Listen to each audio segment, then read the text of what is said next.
ഇവിടെ വെജിറ്റബിൾ മുട്ട വറക്കുന്നത് നോക്കാം. 2 മുട്ട, കുക്കുംബർ, ക്യാരറ്റ്, തക്കാളി, സവാള. നമ്മുടെ കയ്യിലുള്ള വെജിറ്റബിൾസ് എടുക്കുക. എൻ്റെ കയ്യിൽ ഇത്രയായിരുന്നുള്ളത്. അതിനകത്തോട്ട് ഒരു ഇച്ചിരി ഉപ്പും കുരുമുളക് പൊടിയും ഇട്ട് മിക്സ് ചെയ്യുക. പാൻ വെച്ച് ഒരു തുള്ളി എണ്ണ ഒഴിച്ചിട്ട് മുട്ട വറക്കുന്നത് പോലെ വറുത്തെടുക്കുക.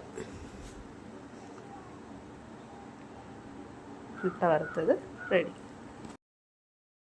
ഇവിടെ വെജിറ്റബിൾ മുട്ട വറക്കുന്നത് നോക്കാം. 2 മുട്ട, കുക്കുംബർ, ക്യാരറ്റ്, തക്കാളി, സവാള. നമ്മുടെ കയ്യിലുള്ള വെജിറ്റബിൾസ് എടുക്കുക. എൻ്റെ കയ്യിൽ ഇത്രയായിരുന്നുള്ളത്. അതിനകത്തോട്ട് ഒരു ഇച്ചിരി ഉപ്പും കുരുമുളക് പൊടിയും ഇട്ട് മിക്സ് ചെയ്യുക. പാൻ വെച്ച് ഒരു തുള്ളി എണ്ണ ഒഴിച്ചിട്ട് മുട്ട വറക്കുന്നത് പോലെ വറുത്തെടുക്കുക. മുട്ട വറുത്തത് റെഡി.